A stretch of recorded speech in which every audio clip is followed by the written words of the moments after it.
नमस्कार, मैं रोशन हूँ और मेरे साथ हैं आचार्य हिमांशु गहरोले जी।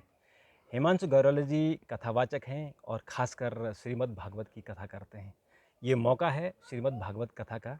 पिछले 2 दिन से भागवत कथा चल रही है। भागवत कथा क्या है? इसके क्या रहस्य हैं? आम लोगों को इससे क्या फ़ायदा होता है? क्या इससे मुक्ति मिलती है? इन तमाम सवालों पर हम आचार्य जी से बात करेंगे। आचार्य जी, आपका बहुत-बहुत स्वागत है। जी, धन्यवाद। और थोड़ा-सा अपना इंट्रोडक्शन दीजिए। आपकी शिक्षा दीक्षा और कथा वाचन कब से शुरू हुआ? ओम श्री गणेशाय नमः। श्री सरस्वती नमः। श्री गुरुचरण कमलेभ्यो नमः। श्री माता पितृचरण कमलेभ्यो नमः। ओम कृष्णाय वासुदेवाय हरये परमात्मने प्रणतकलेशनाशाय गोविंदाय नमो नमः। सृष्टौ या सर्गरूपा जगतवनविधौ पालिनी या च रौद्री संहारे चापि यस्या जगदिदमखिलं क्रीडनं या पराख्या पश्यन्ति मध्यमाथो तदनु भगवती वैखरी वर्णरूपा साश्मद्वाचं प्रसन्ना विधिहरिगिरिशा राधितालं करोतु राधितालं करोतु। मैं आचार्य हिमांशु गहरोला, मैं उत्तरकाशी का रहने वाला हूँ। उत्तरकाशी ज़िला में चिन्यालीसोल ब्लॉक के ग्राम सभा कवागड्डी गोरुण पोखरी में ही आती है, तो वहाँ का मैं रहने वाला हूँ। और मेरी शिक्षा दीक्षा ऋषिकेश से हुई है। हमने जो 12वीं तक की पढ़ाई की है वो ऋषिकेश में की। उसके बाद मैं हरिद्वार चले गया और हरिद्वार से मैंने आचार्य किया। उसके बाद वृंदावन गया, 2 साल तक मैं वृंदावन रहा ठाकुर जी का आशीर्वाद लेकर के। उसके बाद 2016-17 से मैंने कथा यात्रा प्रारंभ करी है महादेव की कृपा से। जी, तो कल जैसे मैं सुन रहा था तो लगता है कि आपकी वाणी में दिव्यता है और बहुत अच्छा फ़ील हुआ। जी तो श्रीमद् भागवत की शुरुआत कैसे हुई और उसका प्रवचन आपने श्रीमद् भागवत का ही क्यों चुना? जी, मैं भागवत भी करता हूँ, शिव पुराण भी करता हूँ और श्रीमद् देवी भागवत की कथा भी करता हूँ, राम कथा भी करता हूँ। जी, जी, तो श्री भागवत चूँकि माहौल श्री यहाँ भागवत जी का है, जी यहाँ पर जी हमने जी बात जी की है। तो श्रीमद् भागवत जी, जैसे हम सब जानते हैं कि वेद व्यास जी ने लिखी है। इसके बारे में थोड़ा-सा जो हमारे दर्शक हैं उनको बताइए कि असल में श्रीमद् भागवत है क्या? श्रीमद् भगवत गीता अलग है और श्रीमद् श्रीमद् भागवत भागवत कथा अलग अलग है। है। जो श्रीमद् भागवत कथा है वो सबसे पहले वेद व्यास जी ने जब 17 पुराण लिख दिए थे, सबसे पहले वेद व्यास जी ने भविष्य के लोगों पर नज़र डाली, क्योंकि वेद व्यास जी भगवान के कला अवतार हैं और वो जानते थे कि भूत भविष्य वर्तमान तीनों कालों को जानने वाले थे वेद व्यास जी। वेद व्यास जी के पिताजी का नाम है पाराशर जी, तो पाराशर जी के ही पुत्र हैं वेद व्यास जी। जी, उनकी माता जी का नाम है सत्यवती। उन सत्यवती जी का जो विवाह हुआ वो बाद में शांतनु राजा के साथ हुआ। जी वो हाँ। क्यों हुआ उसमें बहुत बड़ी बड़ी कहानी है। कहानी बड़ी हो जाएगी क्योंकि वो जी महाभारत जी से जो महाभारत के पांडव और कौरव हैं, उनसे जी, जुड़ वो जाएगी। जुड़ा हुआ है। जी, तो व्यास जी का जन्म हुआ। व्यास जी ने जब भविष्य पर नजर डाली तो भविष्य क्या दिखाई दिया कि मंदः सुमंद मततयो मंद भाग्यायुपद्रुतः। जीवों का कल्याण कैसे होगा, क्योंकि इनकी भाग्य भी मंद है और बुद्धि भी मंद है। क्योंकि जब सतयुग था ना साहब, तो सतयुग एक ऐसा युग था, एक बार फसल बोनी थी और कई बार काटते रहो। उसके बाद त्रेता युग आया। त्रेता युग में एक बार फसल बोनी थी और 7 बार उगती थी। उसके बाद द्वापर युग आया। द्वापर युग में एक बार फसल बोनी थी और 3 बार उगती थी। लेकिन जैसे ही ये कलयुग आया, तो कलयुग बार एक बार फसल बो तो एक ही बार काटो।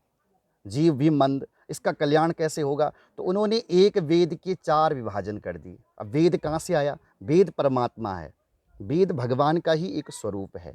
तो वेद व्यास जी ने वेदों को नहीं लिखा, वेद का विभाजन किया, उसका विस्तार किया। व्यास का अर्थ होता है जो विस्तार करे। जी, तो उन्होंने एक वेद के 4 विभाजन कर दिए। फिर भी उनको शांति नहीं, तो उन्होंने पंचम वेद महाभारत की रचना करी, फिर भी शांति नहीं मिली। तो पुराणों को लिखा, फिर भी शांति नहीं। तो 17 पुराण लिख डाले, फिर भी मन को शांति नहीं।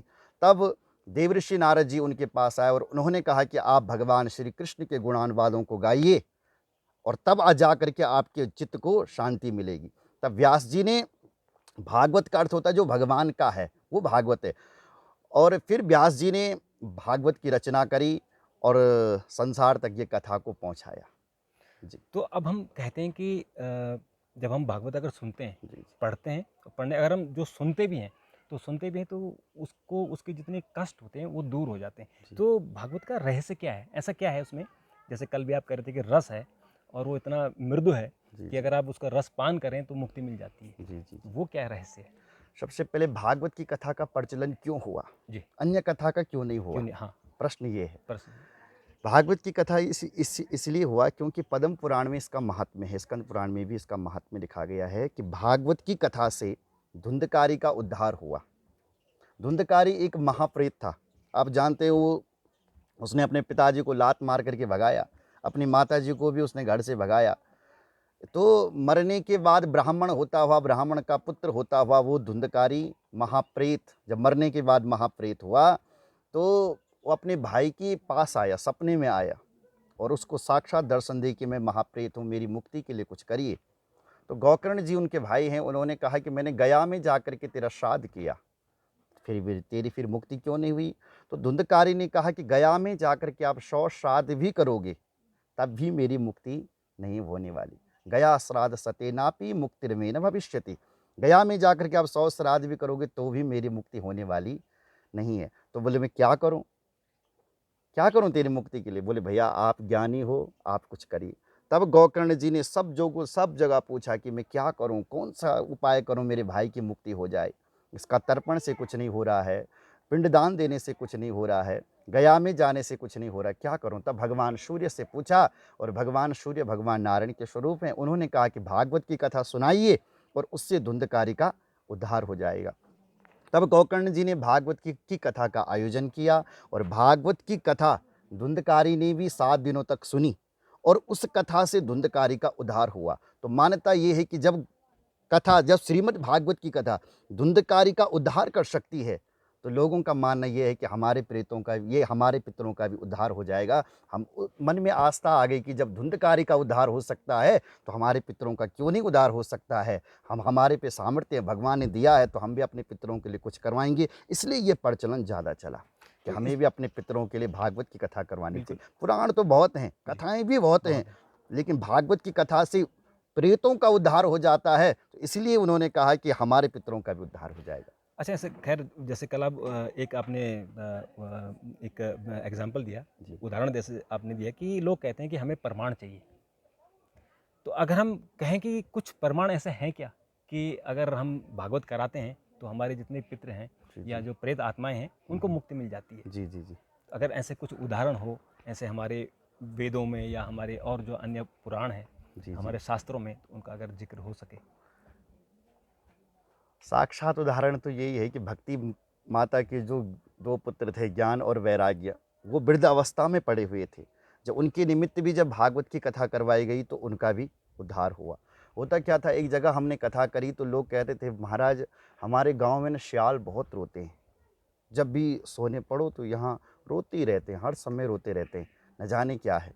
और यहाँ इस गांव में अकाल मौत भी बहुत हुई है कि लोगों की। तो हमने कहा वहाँ वहाँ पर आप श्रीमद् भागवत कथा करवाइए। तो जब से वहाँ पे भागवत कथा हुई, वहाँ पर उन्होंने आयोजन करवाया सुंदर और भागवत की कथा हुई, तब से वो सियार रोने ही बंद हो गए। ये इसका प्रमाण है। जी। तो कुछ और रहस्यों के बारे में बात कर सकते हैं जी जी कि हम श्रीमद् भागवत को केवल कथाओं के जरिए नहीं या कथा वाचन के जरिए नहीं, अपने घरों में भी पढ़ सकें, क्योंकि कहीं कहीं कुछ ऐसा लिखा हुआ है कि श्रीमद् भागवत को या जो जितने हमारे वेद हैं उनको अपने घरों में नहीं पढ़ सकते, जी या जी। उसका पढ़ने का उसका कुछ विधान होता है। अगर ऐसा कुछ है तो बताइए। देखो पढ़ने की बात है, जहाँ तक ज्ञान लेने की बात है, ज्ञान तो आप पढ़ने के लिए आप कोई भी पढ़ सकता है, लेकिन जो अनुष्ठान है, अनुष्ठान केवल ब्राह्मण से ही करवाना चाहिए, ऐसा हमारे वेदों ने आज्ञा दी है। दूसरी बात यह है कि वेदों को, पुराणों को अशोच अवस्था में नहीं पढ़ना चाहिए, अशोच अवस्था में नहीं पढ़ना चाहिए। तो भैया अगर आप अशोच अवस्था में नहीं नहाएंगे नहीं, धोएंगे नहीं और सीधी पुस्तक उठाए और पढ़ने लग गए, तो उसका तो गलत विपरीत फल मिलेगा ही मिलेगा। तो इसलिए कहा है कि शुद्धता से, पवित्रता से उसको पढ़ो, उसका स्वाध्याय करो, आपका भी कल्याण होगा और सुनने वाले का भी कल्याण होगा। अच्छा, एक इसमें जिक्र आता है कि 84 लाख योनियाँ हैं जी और उसके बाद एक योनि मनुष्य की मिलती है। वो 84 लाख का क्या रहस्य है? क्यों 84 लाख है? क्योंकि गीता में ही भगवान ने तो कहा है कि बार-बार जन्म लेना पड़ता है और बार-बार मरना पड़ता है। जी जी तो 84 लाख जो योनियाँ योनि हैं में उसको जाना हम पड़ता। वहाँ से जोड़ सकते हैं। जी जी मनुष्य जीवन बड़ी पुण्य से मिलता है साहब। हमारे पुराणों में कहा गया है, दुर्लभो मानुषो देहो देहिनाम क्षण भंगुरा। हे मनुष्य, तुझे जो ये मनुष्य शरीर मिला हुआ है, ये बड़ा दुर्लभ है। क्यों है दुर्लभ? क्योंकि मनुष्य शरीर में समझ है, विवेक है, बुद्धि है उसके अंदर। वो जानता है सत्य क्या है, असत्य क्या है, अच्छा क्या है, बुरा क्या है। पशुओं में ये चीज़ नहीं है। लाख योनि तो 84 लाख हैं। जीव भी 84 लाख योनियों में भटक करके ही मनुष्य योनि में आता है। और जब भगवान का भजन करता है तो इसी से उसका जो है उद्धार होता है। तो 84 लाख योनियों में जाने के बाद भी वो माँ के गर्भ में जाता है कि, और माँ के गर्भ में भी उसको बहुत कष्ट मिलता है। वो भी एक कुंभी पाक नरक है। जब जीव माँ के गर्भ में रहता है तो वहाँ उसको न पानी ही मिलता है, न खाना मिलता है। वहाँ तड़प न हवा है, न पानी है, कुछ भी नहीं है।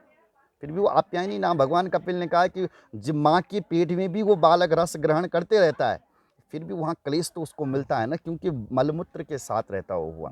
तो जैसे उसको जन्म मिला तो संसार में आकर के क्वा हम करके रोया, कौन है भाई ये लोग। तो माँ उसका परिचय करवाती है कि ये तेरे अपने हैं, ये तेरे पराए हैं। तो वहीं से माया शुरू हो जाती है। तो इसीलिए कहा गया है कि मनुष्य शरीर बड़ा दुर्लभ है। इस मनुष्य शरीर को यदि पार करना है तो तुम भगवान का भजन करो, मोक्ष पाओ। मोक्ष क्या है? मोक्ष क्या है? संसार से विस्मृति और उस परमात्मा की स्मृति ही मोक्ष है। ऐसा कहते हैं जैसे भगवान ने गीता में कहा जी कि अगर आपने पुनर्जन्म और पुनर्मरण, पुनरपि जन्म पुनरपि मरण, इससे मुक्ति पानी है जी जी तो आप मुझ में आप समर्पित हो जाइए। जी जी आपका जो जन्म और मरण का कर्म है वो खत्म हो जाएगा। हाँ जी। क्या ऐसा संभव है? पतन फलाशा बंद भई, मृत्यु जहाँ पर नाय, पाफा बाभा माँ रहित तो अपवर कहाय। अपवर का नाम ही मोक्ष है ना। पाफा बाभा माँ रहित, पामन पतन। आप जिस योनि में, हर व्यक्ति पाने की इच्छा करता है, मैं ये करूँगा तो ये पाऊंगा, है ना, वो कहूँगा। तो अगर मोक्ष मिल गया तो ये परम पद भी है, मोक्ष को पाना। उसके बाद फा मन फलासा, फल की इच्छा। अगर मोक्ष का फल मिल गया तो कुछ भी पाने की, कुछ भी फल की इच्छा नहीं रहेगी। पा फा बा, उसके बाद बा मन बंधन। यहाँ प्रत्येक व्यक्ति बंधन में है। कोई घर से बंधन में है, कोई परिवार से है, कोई संसार से है। हर व्यक्ति यहाँ बंधन से जुड़ा हुआ है। अगर मोक्ष हो गया तो सारे बंधन खुल गए। उसके बाद बा के बाद भा मन भय। यहाँ प्रत्येक व्यक्ति भी भयाक्रांत है, और सबसे बड़ा भय तो यहाँ मृत्यु का है। तो इस मृत्यु के भय से भी वो दूर हो जाता है अगर उसका मोक्ष हो गया।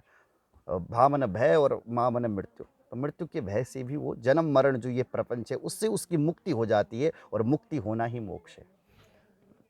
पाप के भी बारे में हम चर्चा करेंगे जी क्योंकि पाप के लोग अलग अलग इसकी परिभाषा देते हैं। पाप क्या है? किसकी व्यक्ति के लिए कौन सा पाप है? हो सकता है जो दूसरी के चेहरे पर आंसू लाना ही महापाप है। और इससे मुक्ति कैसे मिलेगी?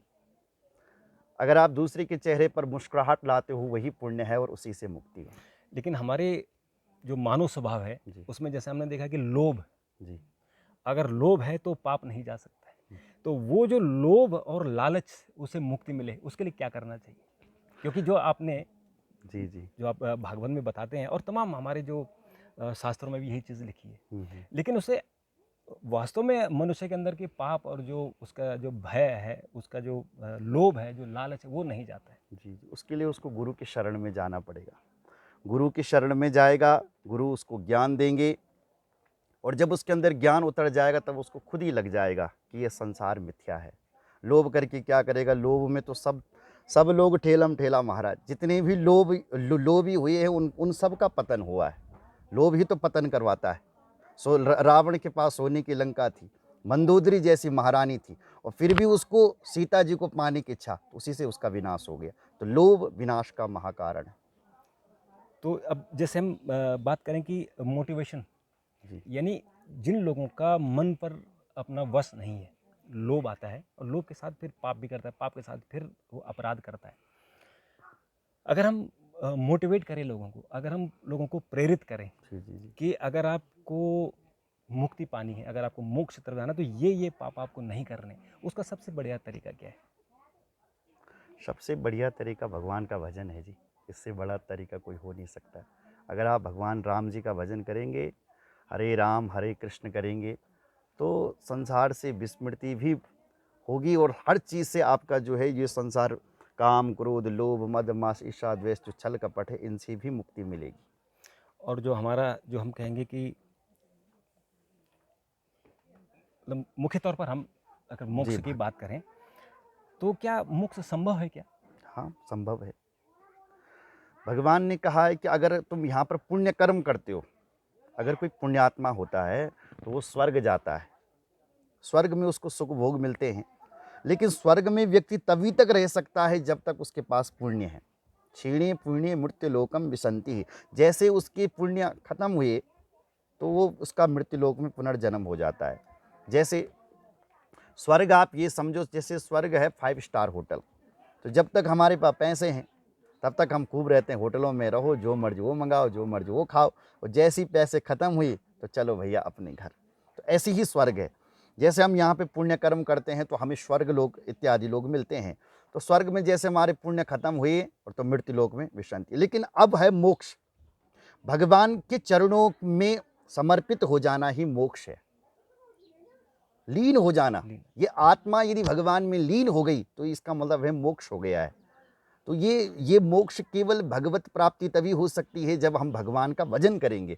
सारे भागवत का सार, अंतिम भागवत का श्लोक यही है कि नाम संकीर्तनम यस्या सर्व पाप प्रणाशनम प्रणामो दुख समनम तम नमामि हरिम परम। अगर आप भगवान, सारी भागवत का सार यह है कि आप भगवान का नाम लो, इसी से मोक्ष है। भागवत भी तो मोक्ष की बात करता बिल्कुल। है। तो मोक्ष कब होगा? जब आप भगवान का नाम लेंगे। नाम संकीर्तनम यस्या। अच्छा, जो श्री कृष्ण ने कहा है कि कर्म, जी सबसे पहले कर्म प्रधान है, और हम अगर भगवान की भक्ति में लीन होते हैं, तो कर्म और जो भक्ति में लीन होना है, उसमें सामंजस्य बिठाना है, जी जी जी। क्योंकि कर्म भी करना जरूरी है। हम्म, कर्म नहीं करेंगे तो फिर आप अकर्मण्य हो जाएंगे। जी जी जी। तो मुझे लगता है कि कर्म करें और कर्म के साथ साथ आप अ, भगवान का भजन भी भजन करें। करें। हाँ। अच्छा, एक सवाल आता है कि जैसे आपने भागवत कथा में भी इसका जिक्र होता है कि मोक्ष मिलता है, लेकिन उससे पहले हम अगर गरुड़ पुराण पढ़ते हैं, हम्म, जब किसी की मृत्यु हो जाती है तो गरुड़ पुराण में उन सब बातों का जिक्र है कि अगर आप कोई पाप करेंगे तो आपको क्या उसका दंड मिलेगा। हम्म।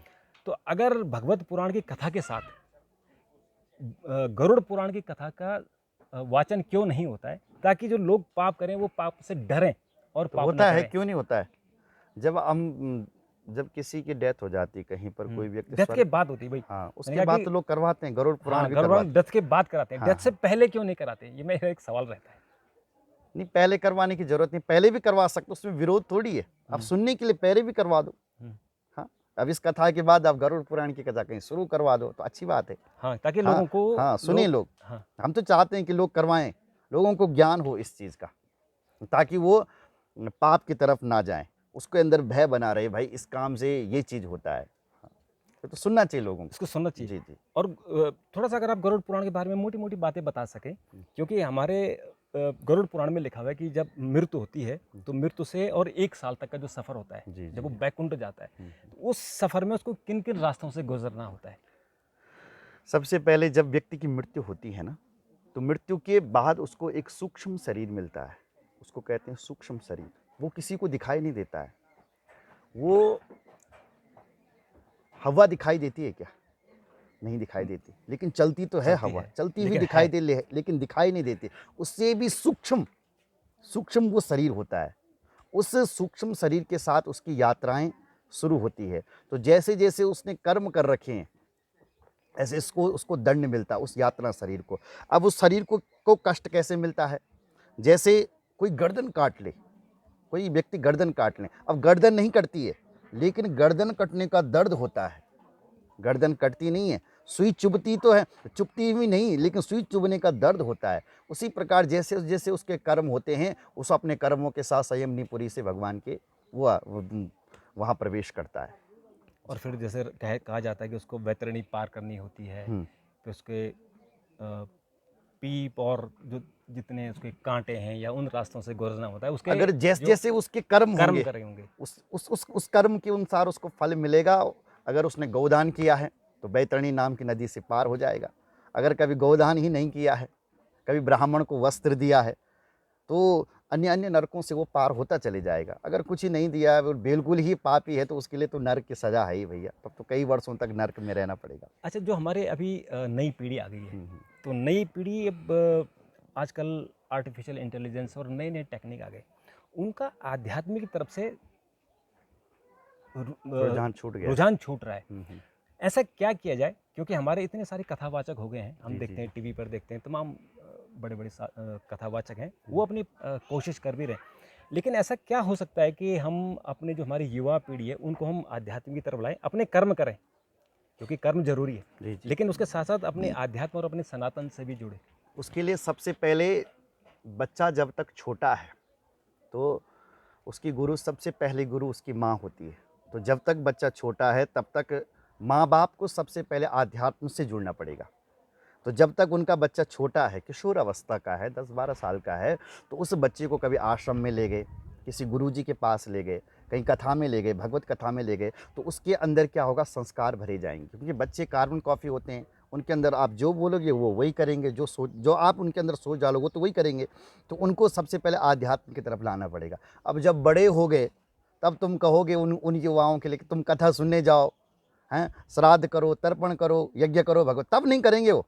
लकड़ी जब तक कच्ची है तब तक उसका धनुष बन सकता है, लेकिन जब अगर सूख जाएगी ना लकड़ी, तब उसका यदि आप धनुष बनाने की सोचेंगे, क्या बनेगा? वो टूट जाएगी लकड़ी। अगर सूखी लकड़ी का धनुष नहीं बनता, जब तक लकड़ी कच्ची है तब तक धनुष। इसलिए जब तक बच्चे छोटे हैं तो उन बच्चों को माँ बाप का कर्तव्य है कि पढ़ाई के साथ साथ, शिक्षा के साथ साथ अच्छी शिक्षा दो अपने बच्चों को। माता शत्रु पिता वैरी ये न बालो न पाठित न शोभते सभा मध्य हंस मध्य बको यथा। वो माता पिता बच्चों के शत्रु होते हैं जो उनको शिक्षा नहीं देता। अच्छे पढ़ा लिखाओ, अच्छे स्कूलों में पढ़ाओ, हम भी चाहते हैं, लेकिन उसके साथ साथ उनको आध्यात्म की तरफ भी जोड़ो। घर में हर बच्चा हनुमान चालीसा पढ़े। ब्राह्मण का बच्चा है तो उसका जनेऊ संस्कार कराओ, है ना। ब्राह्मण के पुत्र का जनेऊ संस्कार 8 वर्ष की अवस्था में होना चाहिए। वैसे तो 5 बताया, पर 5 साल का बच्चा बहुत छोटा होता है, बोध नहीं होता उसको। तो जब 8 साल का हो जाए तो उसको यज्ञोपवीत संस्कार कराओ उसका, है ना। उसको किसी गुरुजी के सानिध्य में रखो, है ना। अपने आप भी जाओ, जब वो धीरे धीरे सीखेगा तब वो बड़ा होकर के स्वयं आध्यात्म बन जाएगा। अच्छा, आजकल हमने देखा कि बहुत सारे कथावाचक हो गए, और जो कथावाचन है एक अच्छी परंपरा है, लेकिन जी। जिस तरह से जो एक तरफ से प्रचार के लिए कहें, या क्या हम कहेंगे कि वो सनातन धर्म का प्रचार कर रहे हैं या अपना प्रचार कर रहे हैं, इस पर आपकी क्या व्यू है? मैं तो ये कहूँगा कि जब भी किसी ने कथा करवानी है, सबसे पहले सोच समझ करके कथा करे। वेद व्यास जी ने, सूत जी ने स्वयं कहा है कि सबसे पहले कथावाचक का निरीक्षण करे कि कैसा है कथावाचक। व्यास जी ने स्वयं कहा, विरक्तो वैष्णवो विप्रो वेद शास्त्र विशुद्धि के दृष्टांत कुशलो धीरो भक्ताकार निष्प्रहा। वक्ता कैसा हो ना, विरक्त हो, वैष्णव हो, भगवत भक्त हो, शास्त्रज्ञ हो और समझाने में कुशल हो, ऐसा वक्ता होना चाहिए। बाद बाकी आजकल तो भीड़ बहुत बढ़ गई है, तो उनसे सावधान रहें, मैं यही कहूँगा सभी लोगों को। अब ब्राह्मण है कि नहीं है, और कौन सा उसका खानदान है, क्या प्रवर है, क्या गोत्र है, कुछ पता नहीं। आजकल सब भागवताचार्य बन गए हैं, पता नहीं ये भीड़ कहाँ से आ गई है। तो जो कथा करवाने वाले हैं उनसे निवेदन है कि सबसे पहले आप निरीक्षण करें, तब जा कर के कथा करवाएं। बिल्कुल। तो उनके अगर बारे में तो हम और कुछ नहीं कह सकते। बिल्कुल, अगर आप हमारे जो युवा पीढ़ी है उनको जी, कोई जी। संदेश देना चाहते हैं कि क्या उनको, चाहे आध्यात्म की तरफ जाना जी, हो, जी, जी। उनको मोटिवेट करना हो, उनको अपने कर्मशील युवाओं होना को ये चाहिए। संदेश है कि सबसे पहले आप प्रणाम करना सीखो। प्रणाम करना होता क्या है कि आजकल कोई प्रणाम करना नहीं सीख रहा है। आपके अंदर संस्कार तब आएंगे, आपके भाग्य तब जगेंगे जब आप प्रणाम करना सीखोगे। दूसरी बात, युवाओं को ये संदेश है कि अपने से बड़ों के साथ रहो। आपका संग जैसा होगा ऐसा आपके पास साथ प्रसंग लगेगा। अगर आप बीड़ी पीने वाले के संग में रहोगे तो बीड़ी पीना सीख जाओगे। अगर आप नेताओं के संग में रहोगे तो नेतागिरी संग सीख जाओगे। तो युवाओं को ये संदेश है कि सबसे पहले आप साथ चुनो कि अपने से जो मेधावी व्यक्ति है, आपसे जो श्रेष्ठ व्यक्ति है, उसका साथ करो और पुरुषार्थ करो, क्योंकि पुरुषार्थ की चाबी से ही भाग्य का दरवाज़ा खुलता है। आप कहेंगे हमारा भाग्य साथ नहीं दे रहा है, हम तो मेहनत बहुत करते हैं। नहीं, पुरुषार्थ करते रहो, भक्त जन परिश्रम और भगवत कृपा। भगवान भी तब कृपा करता है जब भक्त परिश्रम करता है। करना है तो करना है। पार्वती जी की कथा आपने सुनी होगी। पार्वती जी की जब तपस्या कर रही थी तो उनके सामने भी लोभ आया महाराज, प्रलोभन आया कि आप कहाँ शिव जी के लिए तपस्या कर ली हो। शिव जी तो निर्लज्ज है, कपड़े नहीं पहनता है, वेशभूषा भी उनकी अच्छी नहीं है, भांग पीता है, उनको छोड़ दो, और हमने तो आपके लिए बहुत अच्छा दूल्हा ढूंढ रखा है। बोले वो कौन है? बोले भगवान विष्णु हैं, आप उनसे विवाह करो, कहाँ ये शिव जी के चक्कर में पड़ी हुई हो। तो पार्वती जी थोड़ी देर तो चुप रही, और उसके बाद पार्वती जी ने बोलना प्रारंभ कर दिया। कहा कि भले ही मेरे महादेव के अंदर बहुत सारे अवगुण हैं, पर हे ऋषियों, मेरा जो ये मन है ना, ये महादेव के चरणों में अब लग गया है। अब तो मैं 100 जन्म भी लूंगी तब भी मैं किसी और का चयन नहीं कर सकती हूँ, क्योंकि मैंने मन से भगवान शिव जी को मान लिया है। मैं 100 जन्म भले लेने के लिए तैयार हूँ, लेकिन मैं विवाह करूंगी तो भगवान शंकर का ही करूंगी। बस यही मेरा अंतिम निर्णय है। बस वो जो सप्तऋषि अभी तक परीक्षा ले रहे थे, जो प्रलोभन दिखा रहे, वही चरणों में पड़ गए। तो माया भगवान शिव, हे देवी आप तो भगवान शिव जी की माया हो, भगवान शिव जी ने ही मुझे आपके पास भेजा था। तो लक्ष्य एक होना चाहिए। जब तक तुम्हारा लक्ष्य तुम्हें प्राप्त न हो जाए, तब तक युवाओं के लिए ये निवेदन है कि आप करते रहो, मेहनत करते रहो, पसीना बहाते रहो। ये आपके लिए मेरा हनुमान जी को ही देख लो। हनुमान जी ने जब लंका जाना था ना, तो हनुमान जी के सामने सोने का पर्वत आ गया कि हनुमान जी आप विश्राम करिए, लेकिन हनुमान ते ही फरसा कर पुनि कीन प्रणाम, राम काज कीने बिनु मोहि कहाँ विश्राम। हनुमान जी कहते हैं जब तक मैंने राम जी का कार्य पूरा नहीं किया, तब तक अपने राम को विश्राम नहीं है। रुके नहीं, हनुमान जी ने उस सोने के पर्वत को ठुकरा दिया। आगे सुरसा देवी आ गई, कहा मुझे भूख लगी है, देवताओं ने मुझे आहार दे दिया, मैं खाऊंगी। तो हनुमान जी ने मुझे राम काज करने के लिए, मुझे मत खाओ, क्यों खा रही? जब नहीं माने तो हनुमान जी ने बोला खा ले, तो उसने कई योजन दूर अपना मुंह फैला दिया। हनुमान जी उसके मुंह में चले गए, बाहर भी आ गए और कह दिया कि देवी आपने मुझे खा भी दिया और बाहर भी कर दिया, अब तो जाने दे। तो उसी ने आशीर्वाद दे दिया। तो कहने का तात्पर्य यह है कि जब आप आगे बढ़ेंगे तो प्रकृति आपकी परीक्षा लेगी, कुदरत आपकी परीक्षा लेगी, ठोस करेगी आप इसके लायक हो कि नहीं हो। जब आप हर जगह अड़े रहेंगे, अब करना है तो करना है, आगे बढ़ो, कुछ भी होगा। तो जब आप अपने लक्ष्य पर दृढ़ विश्वास करते हैं, ये करना है तो करना ही है, तब आप अपने लक्ष्य में पास हो जाते। एक छोटी सी कहानी आपको मैं सुना जी। देता हूँ। एक कमजोर देश था और एक शक्तिशाली देश था। अब जो कमजोर देश था, इस शक्तिशाली देश ने कहा कि इस पर आक्रमण करना है, तो उसको एक चिट्ठी भेजी कि फलाने दिन आपके ऊपर आक्रमण होने वाला है। अब जो कमजोर देश था उसने कहा कि क्या होगा, मंत्रियों से पूछा मंत्रीवर क्या होगा। तो उनमें से एक छोटा सा मंत्री था, उसने कहा बोले महाराज एक काम हो सकता है, ये हमारे ऊपर आक्रमण 2 दिन बाद करेंगे और हम आज ही कर लेते हैं। क्यों भैया?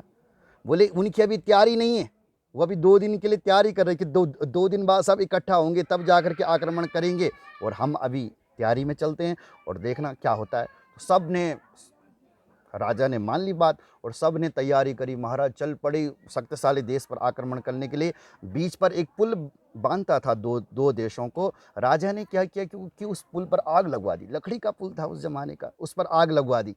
सेना जब पार हो गई, बोले महाराज अब पार कैसे होंगे? बोले अब मारो या मरो, अब घर नहीं जाना, अब मारो या मरो। तो जीत चल जाओगे पड़े। तो आ हाँ जाओगे, हाँ, हार जाओगे तो मर हार जाओगे। जाओगे तो मर जाओगे। तो ऐसा आक्रमण दिखाया, ऐसा बल दिखाया कि शक्तिशाली देश को पराजित कर दिया और वहां अपना झंडा लहरा दिया है। तो जब आप ठान लेते हो कि ऐसा करना है तो करना ही है, तो तब चाहे